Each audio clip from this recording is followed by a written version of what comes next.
Hello again. In this video, we're going to work with an amortization table. What this does is this shows us the effects of number of payments, extra payments, so on and so forth on the length of the loan, the amount of interest we pay, all those sorts of things. So this is something, as a borrower of money, you should understand. And also, this gives us a chance to practice some more Excel skills. So the first thing, I'm going to make up a loan here. We're going to make the loan length 5 years, and we're going to have that 5%. Make sure you're setting that as percent. If you set that as any other format, remember that you have to use 0.05 rather than percent. But I'm going to leave that as 5%. Show both decimals. Loan amount, I'm going to borrow $20,000. So I've already set that one in accounting. Period in months. So we generally work in months when we're talking about loans. So we take this number and then obviously multiply it times 12. Our rate per month, again, is going to be our rate, but this time divided by 12. And our payment, we're going to use the PMT function, equals PMT. Again, if you're not familiar, click on the little function sign. Our rate, so the rate is the interest payment per period for the loan. Use 6 divided by 4 for quarterly payments. Again, we're using months, so our rate is going to be right there. N per is the number of payments. So 60 payments, a 5-year loan has 60 payments. The present value, if we use this, you will see we'll get a negative value for our payment. We're going to be using a positive value for payment, so we'll use a negative in front of that. I'll show you that in a minute. Future value, generally we're going to leave this blank. Working with loans, you're going to leave this blank because the future value that you want it to be worth at the end of the 5 years is 0. You don't want to owe any money. So we can leave that blank. And then as far as payment beginning or end of period, don't worry about that at this point. You might run into that in the future, but we're not going to use that today.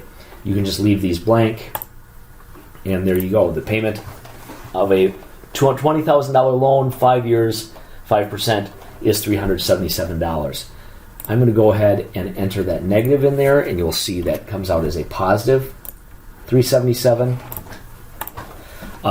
So you'll see why we're going to use that in a minute. Our beginning balance, this is going to be equal to our loan amount. Our payment is going to be equals payment. Our interest is going to be calculated each month. So that is going to be our beginning balance times our periodic rate. And that will be the amount of interest I paid in the first month. The principal is going to be our payment minus our interest. And that's the reason that we used that as a positive value. We could have converted it later, but we're just going to use the negative sign up there, make our lives a little bit easier. And then our ending balance is going to be our beginning balance minus our principal payment. And there you go. So if we drag this down, one of the things you'll see is this is not going to work. Our payment cannot be 0 because we didn't use our absolute references. So we're going to go back, and our payment is going to be an absolute reference. So we hit F4. Again, F4 will scroll through all those. Our interest, the rate is going to be an absolute reference. We lock that with F4, and the rest of these are going to change. So the other thing we need to do is this needs to be equals this. That will come all the way down, and then the rest of these should drag down. As long as I have everything correct, it will work. You can see slowly the interest goes down each month. And I drag this down, and I'm going to drag it all the way down. I have a 30-year payment table set up already. But you can see that the ending balance reaches 0 in our 60th month. So that's what we're looking for there. So one of the other things I want to do is I want to understand total interest paid, and that's going to be the sum of all of this. Control Shift down. Now this is not going to be correct because down here it shows we're earning money, and we're definitely not earning money.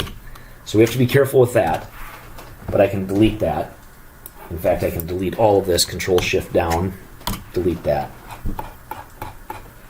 And this will show me that over the life of this loan, I will pay a total of $2,600 in interest. So then we can play with this a little bit. So what happens if my rate goes up to 6%? Then I have $3,200 in interest. We're keeping the interest rates the same, or excuse me, the period the same, but we can change that as well. So if I change that to 7 years, I do need to come down here and adjust this to 84 months, and then this will be correct. So you can't just adjust these and get that. All right. So some other things that I want to show you here. When you view this, you can freeze panes. So we can choose to freeze the top row, which isn't real helpful there. We can split the screen. So if we have more stuff over here, we can keep our columns the same. We can freeze the first column. So we will unfreeze all of our panes. But we can, if I go back to view, I want to get rid of this one, but I want to leave all of this viewable. So now I can freeze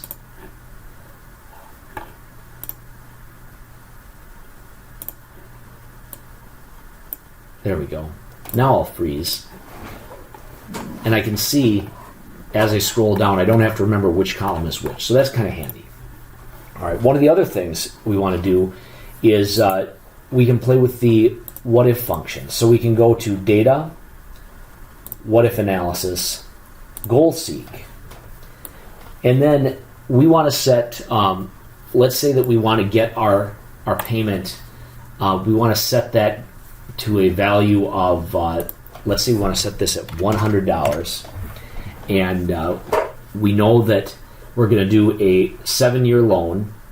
We know that we're going to keep the rate at 6%, but the thing we're going to change is we're going to say, okay, using our goal seek, what is my maximum loan amount? How much car can I buy?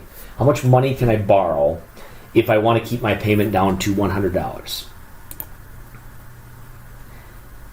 And you'll see it will work through a bunch of scenarios and come back with, I can borrow at 6%, I can borrow $6,845 to keep in that amount there. We can do some other things with that. So let's say that, let's go back here again, goal seek. So let's say that we want to, before I do that, I'm going to change this back to $20,000. So now let's use goal seek, and let's set our payment, and let's set it at $200, and let's change the interest rate. So what interest rate, if I want to pay $200 and I know I need to borrow $20,000, what interest rate do I need to get?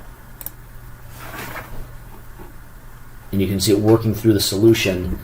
So we're getting a negative interest rate, so that's not really going to happen, right? So let's maybe lengthen our period out here a little bit, and then we can do goal seek, and we're going to set our payment to $200 by changing the rate. All right. So now we can see that we're going to need a rate of 6.5%, 6.46% over 12 years to borrow that $20,000 and pay $200. So what if allows you to adjust some things to see what effects different interest rates would have.